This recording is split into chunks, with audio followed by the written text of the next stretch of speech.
we live, are we? Yeah. Well, I'm professional. I work on a countdown. Cheers, John. Are you hosting or am I hosting? I can host. Go on, doesn't matter. You haven't done it. You're not in the games industry anymore. Should do a Bryce thing. I haven't hosted. Hi, I'm Bryce. Welcome to my right, so we'll cut all this shit out, obviously. Right. And someone give me a count form. 3, 2. But when you go 3, 2. Why do you need to count yourself in? Just talk. I'm professional. Oh my god. 3, 2. Hi, and welcome to a very... That's a fucking awful. good intro. It's a perfect intro. Yeah, that was awful. Shit. You know nothing. You're a teacher. You know nothing, Jen Snow. Right, okay. 3, 2, 1. I'll count myself in. Hi, and welcome to our first podcast.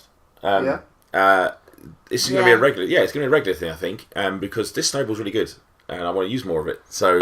Oh, God. And we haven't done We should podcasts. do a Trek movie a week. Oh, that's a good idea. Oh, and we get ahead of ourselves. Right, so, sorry, I'm Arthur from Extreme Gaming. This is kind of loosely associated with Extreme Gaming because we're nerds. And I'm joined, and hopefully I'll be joined every week by 2 more people in the room. So, I'll go to my left because ladies first. So, who are you? Jen. That's it, really. I don't do anything anymore. Well, you're not in the games industry anymore. You're a teacher, but you do know quite a bit about games. I used to. I don't really know much anymore unless you tell me about them. Well, you got XCOM wrong. I didn't. You did. Right. And to my right is my compadre and fellow nerd. Hi, I'm Jon Blayney, Vents PR guy, and not Vents, events. Don't do Vents. We could do an event. I could do event if I wanted to. Yeah. And resident Star Trek geek. Whoa. Just Come on the one? now. I mean, Star Wars is my home turf, but I think I've proven I'm a Star Trek geek as well. Come on. Okay. I hate Star Trek. I'll just put it out there now. Well, good. Joint par Trek? I just say, all of us have had a drink apart from John, and John can't speak. John's high in life now. That's just my normal life. Telling you kids, Dr. Pepper's fucking dangerous, right? Don't drink 3 cans in, I'm going nuts. He's getting crazy. Yeah, Right, yeah, cool. So the idea behind this podcast is we have, myself and John in particular, have a real affinity to sci-fi. Yeah. And films in general. And we often have these sort of random nights where we just decide, actually, you know what? One series of films that gets us really in a good mood and just as a good vibe is Star Trek. I'm more of a classic Star Trek, so I like William Shatner. John, I suppose you're more Picard? Yeah, I'd say that's more fair. I mean, I grew up watching Next Generation. So. Yeah. And we both agree that both Voyager and Deep Space Nine Enterprise were pretty shit. I used to watch it when I was eating dinner at home when I was little. That's what. Yeah. It had Channel 2, BBC 2. Worf in it mostly. Yeah. What was that? It was BBC 2. You're right. Worf in it mostly. What was that? It was Next Generation. Next Generation. There you it was go. BBC 2, 6 o'clock. Yes, exactly. Right, it was either that or Fresh Prince of Bel-Air. Let's not do the song, John. Don't do it. Fresh Prince is a half 5, wasn't Well, Wow. it was. We're deviating. Or Back on track. New Adventures of Superman. Let's get. With You Dean know. Cain and That was Terry after. Hatcher. Yeah, That was she was after. hot. Oh, Terry Hatcher still was it? It would hot. go Fresh Prince, Star Trek, New Adventures of Superman. Yeah, you know. Try and get away with another show, go to bed. Yeah, we're doing New Adventures of Superman, another podcast. Yeah. That's worthy of a podcast. Right. So, Jen, it's safe to say you're not necessarily a fan. We're kind of forced you into Star Trek. I'm getting there. Yeah, you're learning. I bought the box set of the original series, and you sat and watched the first episode. I thought it And was you going thought to it be was a like a feature film. 30-minute, like, Yeah, well, it's a lot of TV plot show, to pack in. but it was like an hour and something. Okay, so the idea behind this is we're going to talk about why we like this particular episode. We haven't got a name for it yet, although we have watched Undiscovered Country, so John came up with the idea of the Undiscovered podcast, which I quite like. So we're doing a podcast talk about our Star Trek, our feelings, our captains, who we like. And then Jen is going to do, and I can't wait for this, because Jen is renowned, sober and pissed, for giving the greatest plot synopsis. In fairness, you could listen to a synopsis from Jen, expect to see a film, and it'd be nothing like the film she described. She puts stuff in, stuff happens to people that doesn't happen. What was the one you said the other day that someone caught on fire? It's never happened in the film whatsoever. Oh yeah, someone blew up. Yeah, That it's like, no, happened. that never. I can't remember what that was now. But it was anyway. So that'll be something to look forward to, hopefully, in this podcast. Yeah. So, where do we start? Shall we start with like favourite captains and why, or favourite series and why? Favourite captains, I suppose. Favourite captains, easiest.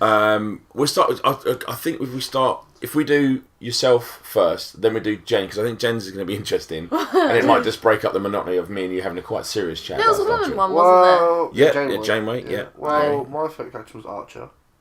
Well, that's horseshit. Said no one ever. Yeah, mate, it was Sam Beckett, mate. Yeah. I couldn't remember. It's Scott Bakula. Quantum Leap, yeah. Yeah, much better show than Enterprise. No, So Patrick Stewart, Jean-Luc Picard, I mean, for me, is my favourite captain, but that's because I think I grew up watching it, and so I connected with it more. So maybe if I was born, and I was born when the original reruns were on. I wasn't, by the way. The reruns in the 80s, weren't there? Yeah, but I was alright. I was born. Yeah. I mean, maybe I would have affiliated more with Kirk. I mean, I love Kirk. I love what that crew done, especially in the movies. What they kind of brought to the franchise. But for me, I grew up with Picard and Patrick Stewart being that captain. Obviously, the rest of the crew, how they were. And so it kind of, connected with me more so than... What is it about Picard's character? Oh, wow. So Jen has just Red activated alert, the Xbox. red Yeah. So that noise there was Jen activating the Xbox. Well done, Jen. That's Sorry. brilliant. Anyway, so we'll get... So, John, what is it about Picard that you like as a captain? What appeals to you? Is it his chrome dome? He has... Is his suaviness? Because Kirk was known as, the renegade, wasn't he? I think you'll find Kirk was known as the best captain ever in Starfleet. Okay, but he was a renegade. He wouldn't follow the rules.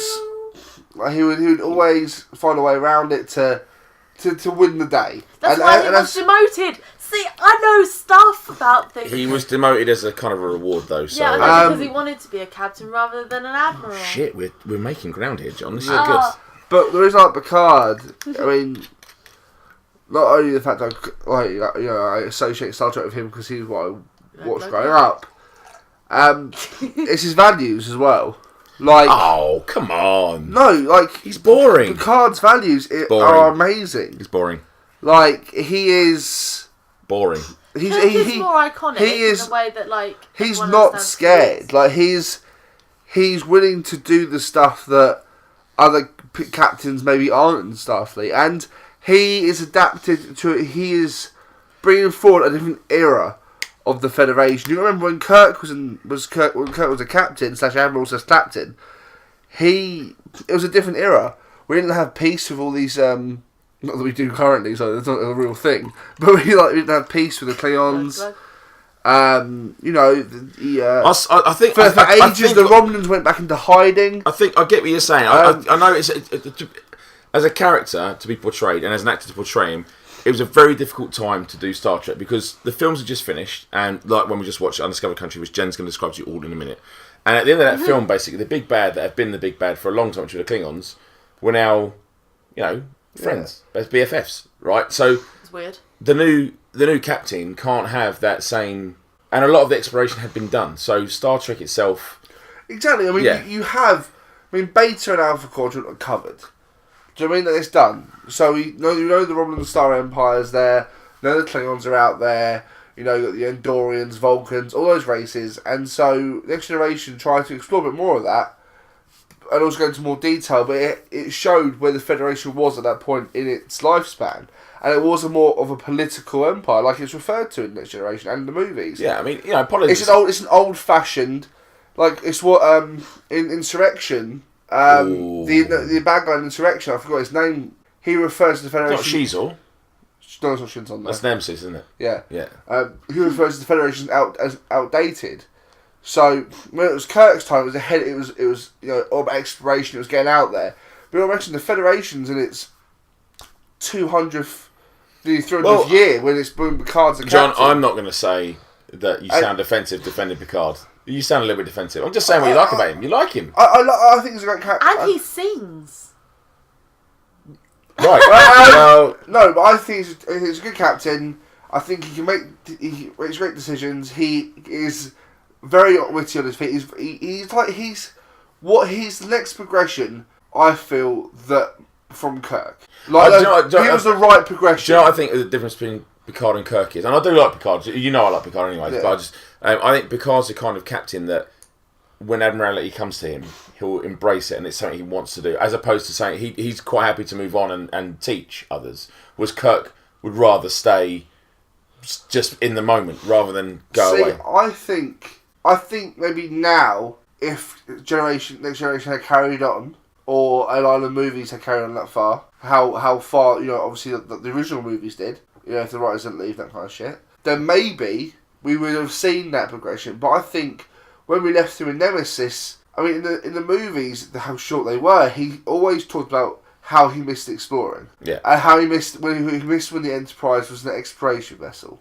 That's what he missed. Yeah. Well, I think that was echoing the fans. They were only saying that, which is why I think Voyager came about. And Voyager was a clever mechanic to make it happen, Of but course, it wasn't a great series, in my opinion. But it's like, sadly, the scene was cut from the film. But in Nemesis, at the end, when he gets the new first officer, Martin Madden, he says to him, it's like, we're going to chart this new sector, which has never been seen before. This is we've got to boldly go. Yeah, it has been before. And it cuts off. And, you'd like to think that over the last 15 years, himself and the Enterprise have explored new worlds. Long answers to why you like Picard. Yeah, but I think he is the epitome of what the Federation needed at that time. That's right. I think he is the epitome of what the Federation stands for. He is like the personification of the Federation. Yeah. So he is like he has all of their morals in one, and he very rarely, if ever, really deviates from them. He's very, but he always works. He works within the rules to find solution. Yeah. Whereas Kirk would always go, well, actually, I'll go outside the rules. Whereas Kirk will go outside the rules, Picard will find a way within the rules to not bend them, but he'll find a clause, that makes sense. Okay. He'll find a way out. Smarter captain, is that what you No, we're going to say no. You've got to remember, like when Kirk was in the series, I would say, Man. no offence to anyone who listens to this, who's a massive Kirk fan, I love Kirk. Bill, if you're listening, Bill, wait for my turn. I would say in the series, so original series, the TNG, Picard is a smarter captain than Kirk. He has more years on Kirk in Next Generation. He's a more seasoned captain. You can get to fuckery, mate. Well, we'll cover this. Anyways, right. Yeah, okay. That's a long way of talking about Picard. Right. Fuck me, it was a long way of talking about Picard. Right. Love you, Patrick. You're actually going to ask me? Well, I did say, but John was taking a long time. I know, but do I really have a say in who the best captain is? Of course you do. It's an opinion. You get to choose who you want. Cisco. Was he a captain? Cisco's the captain. He was commander staff in the No. second series of Captain. And I'm not going to be the girl who says, "Oh, I like the woman one." Well, you can if you do. No, yeah. I don't. It's whoever you like. I have no idea how she is. So. Fairness, season 2 onwards, JMO wasn't an awful captain. Was she? She wasn't an awful captain. Oh, no. Season 1, she was told very much how to be, but season 2 I think she came to her light. I mean, I'm not saying she's a Picard or a Kirk, but she wasn't a bad captain. Do you know what? I didn't really watch Voyager. I just never liked Voyager. But anyway, we come back. It's tough because although I kind of grew up watching Picard, I guess. Perv. Well, I didn't mean to. Yeah, just like from afar with my binoculars. Yeah. Hey, Patrick. No, I was eating like fish fingers and stuff, and. Okay, good. Good to put it in context. Yeah, but I do like Kirk, and I like new Kirk. He's pretty cool. Oh, well, yeah. So can I pull him into the mix? You as can well? pull Star Trek at the minute. He's we're talking about still favourite a captain. So yeah, he's still a captain. So because he's Pike still if you doing want to. like a reimagining of old Kirk, and then there's Dad Kirk as well. Oh, what, Thor Kirk? Thor Kirk. I thought all the Kirks were quite Yeah, good. this is a synopsis for another day. But yeah, your synopsis of the new Star Trek was. I remember you saying this to me ages ago on Skype, and it was how Thor Kirk fired out baby Kirk and met old Spock in a cave, and I was like, what film did you watch?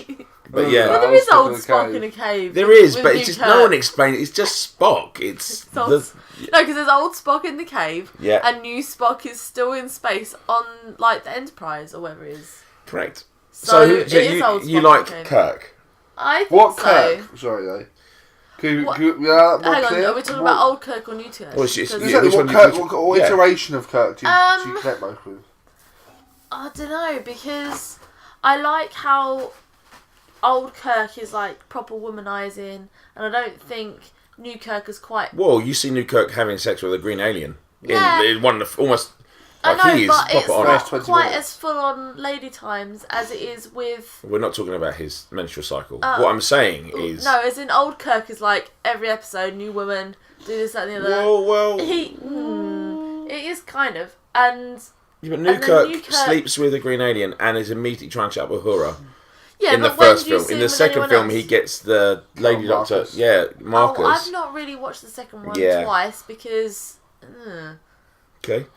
So why do you like Kirk? I like Kirk because he's kind of suave and he's got a bit of he's a bit edgy.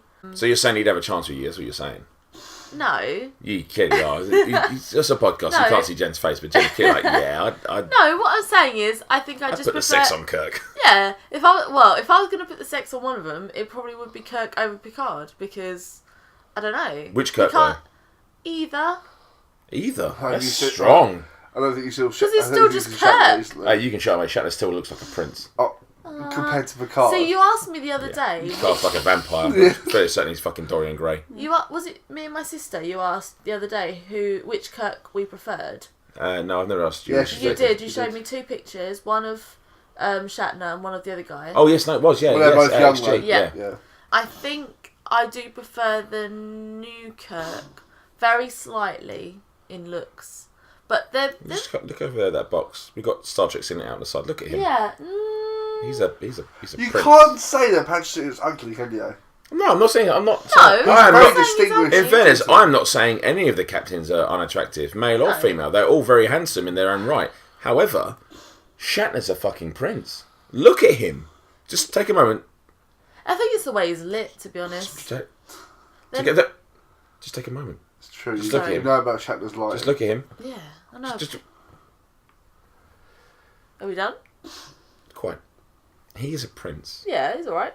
No, I saw a picture earlier and someone said, oh, I wish there was an Instagram filter with Oh, who with tweeted that? Shatner's Who tweeted lighting. that? I don't know. I saw it and I giggled because I only said Yeah. to either yourself, John, or it might have been you, Jen, saying that in the original Star Trek series, Yeah, he's always lit. he's like, always dark lit a on one specific side, yeah. way, but everybody else just gets It's the standard. dark side of the set. moon with his face. Yeah. So you like Kirk, Yeah, but more marginally. new Kirk. Yeah. Okay. Why not? I seem to remember that. Well, obviously I remember newer Kirk because I've watched it. Chris whereas Pine. the older Kirk, I haven't watched all of the stuff. You So. will though. Oh, brilliant. So I think if you're still with us, I think it's fairly obvious where I'm going with this. By a million miles, my favourite captain is Captain Kirk, the original Captain Kirk, William Shatner. I don't like new Kirk. I like a lot of the new cast. I like new Bones. I think he's a great. New Spock is cool. Yeah, I think they're better than the original cast. I don't, but I think they're very good at what they do. I think new Kirk is way off the pace, personally, in my opinion. Well. But I like Kirk because, I'm not talking about the actors now, I like Kirk because he's that he never believes in a no-win situation. He always finds a way out. He breaks the rules. He understands the consequence of his action. He got better with age. Like, the longer he went on, the better he got. Most men do, though. No, I don't mean like his Oh. looks. Would you just get Sorry. right? Yeah. I mean, as in like his character like matured in a really cool way. Like Picard for me was always a constant. He never really changed. He was always Picard. Whereas Kirk's character kind of, I think because there was such a break between the end of the series and the start of the motion picture, I think that really helped. But his character seemed to really change. And obviously, we just watched Undiscovered Country. All of them knew they were older people, so Is they behaved Undiscovered- differently. Undiscovered Country, is that after the whales? Yes. Okay. Yes, it I is. just wanted to check because he said he was dead, and then he wasn't dead. So Spock, I mean, he said, "Oh, I was dead once," so that was before the whales. Yes. Okay, good. Good. Yeah. Right. As I said, this synopsis will be something to look forward to. So, so I like Kirk. Yeah, he's. Do you know what? And maybe it's because I don't know. You like Kirk anyways, but as a male, I like Kirk because he's an attractive man. He gets the girls. He deals with things like he's straight. Hang on, because I'm a male. No, as he appeals As like a male, he's no, he's. I can say that. I'm quite comfortable saying a man's Do attractive. you see him as more of a male role model than Picard? So what should I say? I think he's more of a personification of a typical male. Yes. And I think most men of, maybe it's my generation, but most men will like him because he's the voice of what we're not allowed to say out in public. He's like, yeah, fuck it, I'll either fuck it or fight it. That's Kirk. Kirk's like, you know what, there's a problem, I'll deal with it. I'll either deal with it with, I'll be honest and tell you something. I'll either fight you if I need to fight you, or we'll fornicate. Brilliant. But Kirk is, but that's why people like. That's why I like Kirk. I think he's funny. I think the camaraderie between him and his crew is fantastic. I don't think that any of the crews really had that same bond, that close. The three, You know, I'm not saying it like they didn't have a bond, but that three, you know, I am going to exclude Sulu, Chekhov, and Uhura, but that bond between Kirk, Bones, and Spock was so well done, and I don't think anyone's ever come close to that. And I agree, but I think it was especially brought together from Wrath of Khan onwards. In the series... Well, let's be honest, Wrath of Khan was do or die, wasn't it? This motion picture tanked horrendous shit film. In the series, you could tell them through the main characters, but it didn't have enough time to develop, did it? It got cancelled. Well, it had 3 series, mate. Yeah, it had 3 series, which, for a while, Chekhov and Sulu were the main cast members. It wasn't until series 2 they were actually... Well, Sulu is in the first episode. He has a really strange glove-hand plant. Yeah. What? Do you remember that? Oh yeah, the weird little pink hand like that goes... Yes. Right. I mean, you can't... with Picard, I think where him and Kirk vary is that... Picard's boring and Kirk's not. Kirk's very... Picard's boring. There. Like, Listen. Kirk is like... I'll sum up for you. No. Picard is T. Earl Grey. Kirk is Romeo and Ale. That's it, mate. There's no... That's a real fucking nerdy thing to say as well, but that is... Wow. That's them two captains, mate. I think Kirk's more out there. He's on the line. That's who he is. Like, you meet Kirk, that's Kirk. But, like, with Picard, he so needs to get across that he is the captain. He is... You know, he is a figure... He's a very authoritarian figure. The figure crew to, and I think you see season 4, episode 2, called Family, in Next Generation, where he check this guy out. Look he at him. visits his family. It's Stardate. What was the star date, John? It's like quoting the Bible. 2304. He visits his family in France. Oh, and this is just after he's been back to human after being reassimilated by the Borg. And the whole time he's trying to... He's always so concerned with everything else that's going on in his life. Him and his brother are fighting the vineyard and he starts crying and he breaks down. His brother Rene says to him, "Well, we didn't expect this." Oh, low. He goes like, "It's saying see from Jean-Luc Picard, you're human," and you kind of see Picard's humanity. Like you see it develop more throughout from series 4 onwards. Yeah, I mean, but with Kirk, you always see that. You see Kirk's a raw force. You see he's just out there. He's just who he is. Do you know what I mean? That's Kirk done. Yeah.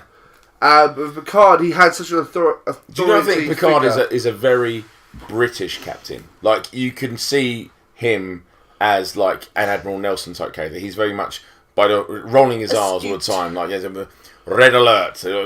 He's always very much like he's very decisive, but he's very British. Serious? He's quintessentially Kirk, British. like, T. Earl Grey. Kirk will always try and. Kirk was a maverick. Beat with someone with wit, and he'll try something that's out there. Picard will maybe it's like, okay, we're going to do this, and it will sound so sure and authoritative on it. Yeah. And okay. So we've got a captain. So it's 1-1 really because you picked Newkirk, didn't you? Does that not count as Kirk? No, because Chris Pine plays a very different Kirk. Yeah. What? Shit, Kirk. He is awful, Kirk. Shit. So I'll tell you what we haven't done. We might have to pause this podcast, and then because a new trailer will be out for Star Trek Beyond. It's not out yet. It's not out yet. Okay, so it might be out by the time we finish the podcast. We might add it on the end. Just really quickly, I liked Star Trek, the reboot, and I quite enjoyed Into Darkness. The trailer for Star Trek Beyond looks pretty shit. We're all agreeing now, aren't we, John? Yeah. Yeah, I mean, people are confused of why it looks like Fast and Furious. Like I've been reading up on it today, and what they're kind of saying is that the trailer released in December, which was going out for to combat the launch of Star Wars. That's a real silly move, isn't it? Really? To feed off Star Wars, was a cheesy trailer. And then all the kind of stars have jumped on it now, saying that they're not happy with the trailer. Simon Pegg is still... I didn't reshoots and he's on location still. And the film's out not after next. Yeah, it's going to be bad. It's going to be a road. Yeah, so Simon Pegg's... Sadly, I think it's going to be I think it's going to be the end of the series for that guy. And I think that's right, because I think the problem with this reboot, and we kind of organically moved into this, but the problem with this reboot is that they picked young up and coming stars that are all very good at what they do, and I think the problem is they're never going to be committed to Star Trek. Whereas if you looked at the Star Trek movies of old, Shatner had a career. Obviously, he did. They all lived Star Trek. But exactly. Star Trek made them, and that was always what they were best known for. Yeah. Admittedly, Nimoy had done Mission Impossible and stuff like that, and Shatner, I was going to call him Kirk. He is Kirk. Shatner had done, T.J. Hooker, and then later on after Star Trek did Boston Legal, and that kind of made him famous. But up to that point, they were always Star Trek, so they were so invested. But I think at the moment, the likes of Chris Pine, they're always going to get pulled for other movies. Yeah. Attractive leading men and all that sort of stuff, and weird perfume adverts. Yeah. That was weird. That was odd. Yeah. But that's the state of a perfume advert. So, okay, so before we get into there's going to be a really cool. Jen's going to create it. I'm telling her right now, but she's going to create like a fanfare. Before we get to Jen's synopsis, let's just talk about why Star Trek appeals to. Well, Jen. Yes. What do you like about Star Trek, if anything? And you're allowed to say you don't like Star Trek because I think you did say at the start you think Star Trek's shit. So don't contradict yourself. What? No. Like a dick. What do I like about Star Trek? The men in tight uniforms. No. Because those bell-bottom trousers... That's sailors. It's a nod to sailors. Are the stupidest things I've ever seen in my life. No, they're not. They are pretty dumb. No, they're not. Kirk's corset thing is the stupidest thing you've seen. No, I liked that they... originally they pushed the boundaries of all things that we knew about space travel, let's say, to the point where... I know that we've kind of done a lot of those things now, but we still haven't teleported, which is a shame. You say that, but they have. Have they? Well, they teleported a particle. Who's they? Probably some fucking mental scientist in Sweden. That's where all the crazy shit happens. Where's the Hadron Collider? Is that Sweden? Somewhere in the Nordics. Over there somewhere. It's the Nords, isn't it? Yeah, somewhere. It's the Nords. The Nords. The Nords.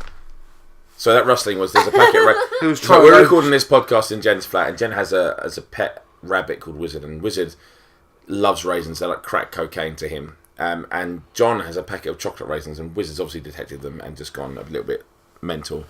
So we've had to move them. That's like crack for him. He was just like... Yeah. He's just like pouring it a little bit, and I was like, no. Just give me one, man. Okay, so just give me one raisin. So what Trek means to us? Is that correct? Yeah. So you they push the boundaries on science fiction? Yeah, I do like... Or science fact? Because it's not...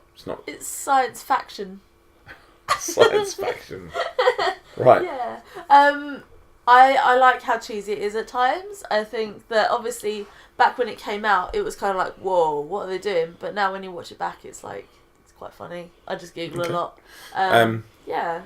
Cool. I'm going to try and get these. I'm conscious the last two bits were quite long. Okay, sorry. No, not you. You were the shortest part, which I feel really bad about. But I'm also conscious you're really drunk, so I don't want to get you speaking too long because I want to save your energy for the synopsis. No, you got the whole synopsis. That's yours. I'm not drunk. Yeah. John, why do you like Star Trek? I guess the best way to put it raised me. It's what I associate with my growing up. It's something where my family would be together. We'd be together every night watching it. Yeah. Is your dad a Trek fan as well? Yeah.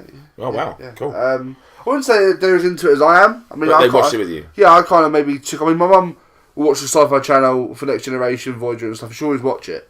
Yeah. But I can't... you kind of... It's like I say, like, nothing's ever going to beat Next Generation for me because it's what I grew up knowing. Yeah. And what I associate stuff with. And it did, Gene Roddenberry set out for Star Trek in general, whether it be Next Generation, TOS, DS9, Voyager, he set out for them to have a message and to teach people and about stuff that goes on actually in life. Yeah. Where it's obviously it's massive entertainment value and stuff like that, but it's just a great. It's a big part of your childhood. Yeah, it taught me a lot. Is Next Generation the one with Worf and Data? Yes. Yes. Oh yeah, I know stuff. Yes. So Star Trek for me, I like Star Trek for I think it's two reasons. In my head, I think I had three, but it might be three. I'm going to say two. First reason was that it is three. So the first reason is that they tackled issues that for their time were really controversial. So race, every political, racial. It was everything. They had the first interracial kiss, which is all well documented and all that sort of stuff. But I liked it because it pushed boundaries. But I liked it because I think what you just said, Star Trek embodies a message that just says if we could all just stop fucking arguing with each other, be it about race or sex or religion or money, and just get on, what we could achieve as a race could be huge. It could be monumental. I mean, you look at the money that's spent on, arms every year or war every year, and you think if you put that into medicine, like we could cure cancer probably in a year flat, we could cure AIDS, we could cure all that stuff could be done. And as, we're not wishing to quote Arnold Schwarzenegger in Terminator, but it seems to be like in our nature to destroy ourselves. So I like Star Trek because it kind of painted this picture of there's a future for it.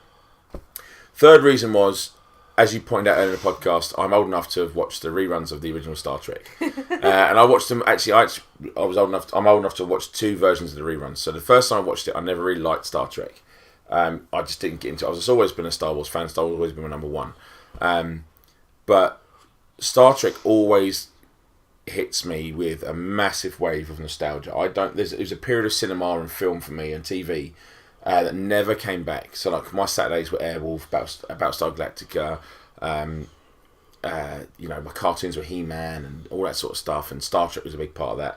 And the films with Shatner and Walter Coing and Defrost Kelly and Leonard Nimoy, whenever I watched them, I always get this pang of, as I said to you at the end, I tweeted a thing out just before we did this podcast saying like, it never got better than this Star Trek for me. Like that one moment at the end, and it is still to this day. And I'm a grown man now, and I know it's not real and all that sort of stuff. It still has a moment where I look at it and I think, you know what? These are, and it isn't just a story. You can see it's the actors themselves. These are friends that have come to a point, and it's their life, and it's not just actors. And I think that's why the original cast for me will always be the better cast. And it's not necessarily because they're better actors, but because they all became part of something that bonded them that nothing else would bond the other characters, or the other actors, sorry. And at the end of Undiscovered Country, which Jen's going to talk to you about in a moment, you can see, like that last scene is clearly emotional for all of them. And watching it, you can't help but get swept up. So Star Trek appeals to me because it challenged subjects, it showed what we could, it gave us a window and to look at what we could do as a race if we just fucking stopped arguing with each other. And 3, it just pulls all the right nostalgia strings for me. So that's why I like Star Trek. So I think it's pretty... Quite simply, it gives hope. Yeah, Star Trek's always been gives hope. So that's that. So that's Star Trek. Now, the reason why we wanted me and John to have dragged this out a little bit is because we wanted the film to not be quite so fresh in Jen's mind. I've been trying to go over it again in my head. So we have just watched Star Trek: The Undiscovered Country. Now, me and John created a collection of the best Star Trek films, and we classed it was Wrath of Khan. Yep. Voyage Home. Yep. Undiscovered Country. Yep. And First Contact. Yep. Is Voyage Home the one with the whales? Sorry? Voyage Home the one with the whales? Yes. Yeah, right. So we said these are the 4 best films. And today in XG, where we work, apart from Jen, because she's not a gamer. I am. Teacher. Oh. We just decided to be on a Star Trek night, and tonight felt like an Undiscovered Country night, didn't it? Yeah. So we've just watched Undiscovered Country, which was the last full film with the original cast. It was their sign-off, but they handed over to Next Generation. Was Next Generation already on TV? Yes, it was already 2-3 years into the running. Okay, so Next Generation was well into its show. In fact, it just probably picked up like proper speed. It was doing all right. It reached Warp its speed. Ooh. It was in its year. It was in its heyday. Yeah. Start of its heyday. So this is where the execs at Paramount said, "Okay, guys, you've had long enough. It's time to hand over the reins." And it's very adamant. At the end of this film, Kirk says a new crew will take on the ship and blah, blah, blah, blah. So we watch that tonight. So Jen. Yes. Okay, in a moment. Because you got the fanfare that's going to be edited in here. Okay, so... One question, sorry. Yes. If any people actually listen to this... All one of you. And our Trek fans, someone answer me this. The Enterprise A was decommissioned at the end of Undiscovered Country. Correct? Does anyone know if it went to a shipyard? That's my question. I want to point out, John, just because I'm a bit concerned, you do realise it's not real. You can't find it, so it's not going to be... No, but will someone know that kind of the law? If it went to a shipyard? I'm surprised you don't know it. No, I couldn't find it. I couldn't find what happened to it. It would be nice to know what happened to that. There are different theories. Yeah. Okay. So now, without further ado, it's time for... Jenn synopsis. Right. This is where you put in the. Oh. Okay. This is, your fanfare's going to be here. It's going to be fucking amazing. So this is for, what was the film called? Okay, right, so. Undiscovered Country? Yes. Star Trek. Yes. Do you know what number it was? No, 4, 5, 7. 457. Star Trek 457, The Undiscovered Country. 6? Yes. Right. Well Thanks, done. John. Right. Okay, So here we go with Jen's synopsis of Star Trek 6, The Undiscovered Country. Help me, 'cause... Well, we'll try. Okay. But we're mainly you. And go. So it started with George Takei in his ship, because at the end of the other one, he takes the ship for, like, he's a captain. And I don't know why, because he was with Kirk before, so he's got his own ship. And anyway, he intercepts the call from the Klingons saying that they don't need help, but something exploded, but they don't need any help. So they call a meeting, and Kirk... Let's do some lunch. Let's do lunch.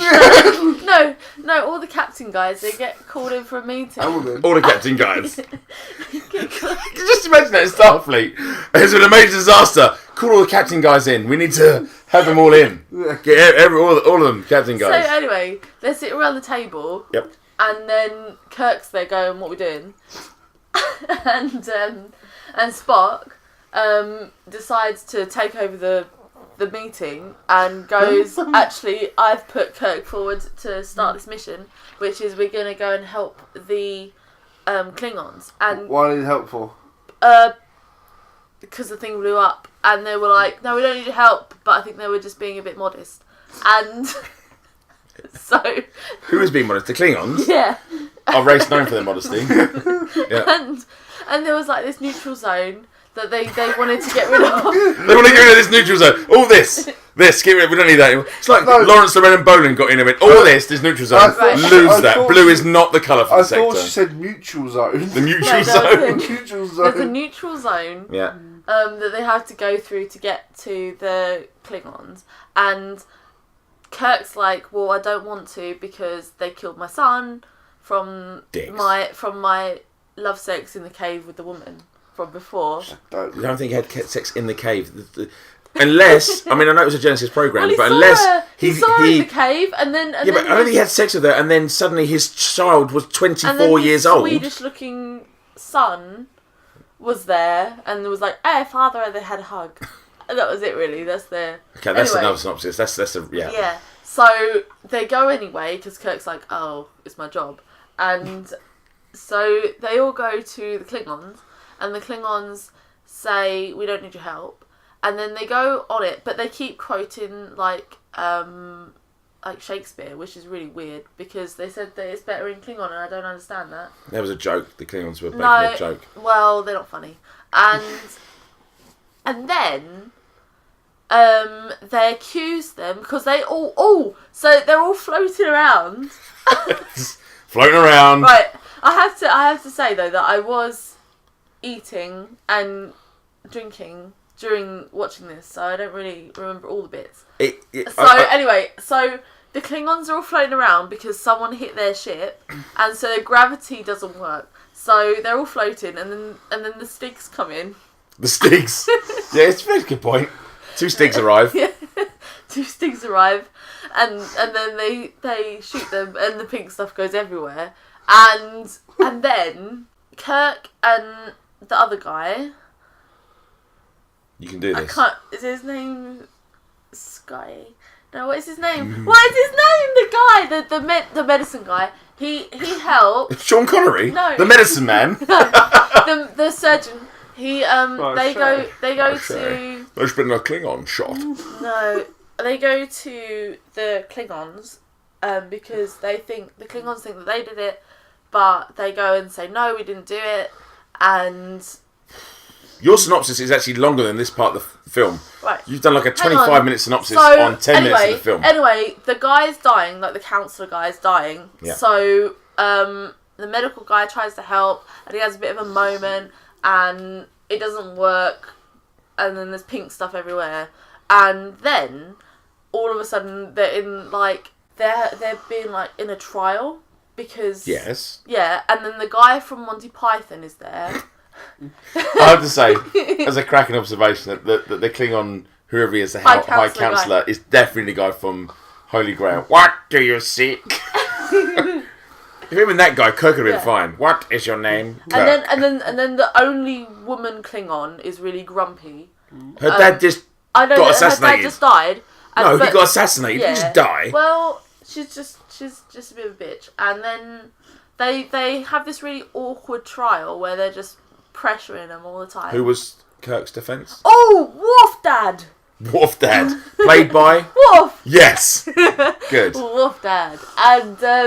And then they go to the snow. I'm going to give you 1,000 points if you can tell me the name of this planet. Snow jail.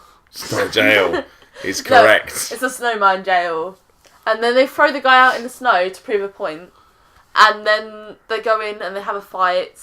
They have and then the woman's there and she says, "Let's get out of here." And then she kisses Kirk and then she's like kind of weird looking and she changes.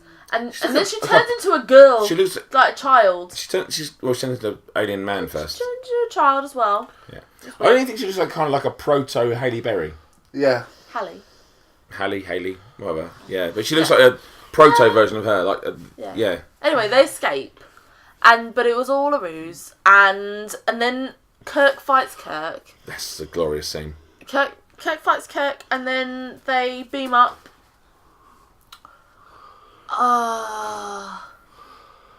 Yeah. It's not like you've missed huge chunks out of this film, Well, but carry on. Hang on. So, I don't know what happens after that. George Takei turns up some more. Just, I haven't enough screen time. Oh, hang on. I'd like to be in there this was film the some Vulcan more. woman, Samantha, who That's who was around a lot, and they were trying to find the Samantha. Ted Valaris. Yeah, Samantha isn't that the... Yeah, Sex and Right. the City That's the name. Sex and the City name. Yeah. Kim Cattrall. Yeah. Samantha was there, Doing and they cosmos. were doing a search on the ship for the boots, and Good. and eventually they found boots, but it wasn't the right You people. was back in time here, but I don't know, because they found two guys that were dead, but they weren't the right guys. They were the right guys. All right. Good. And Your synopsis is so I important. can't remember what happened at the end. Well, surely that should be easy because that's the bit that's nearer this podcast than the start. Why? How did they detect? Oh, and he had a slug on his shoulder for ages. No, it was the slug. It was a what's the name? He calls it a lithium patch, trilithium, something. looked He like- puts on his yeah, his shoulder. Which I'm surprised the Validium was like Validium patch, the Klingons right. never noticed because It actually looked when you like- see it, it's a big black slug looking It thing. looked like Spock just stuck some tubes on his shoulder or something. Yes, it's Frank! Yeah. Wizard, stop that. Anyway, Wizard's drinking. Yeah, not vodka by the way. He's got a no. water bottle. I can't remember how they resolved it. Oh, there's the council thing, and there's a sniper guy, and he's going to take him out.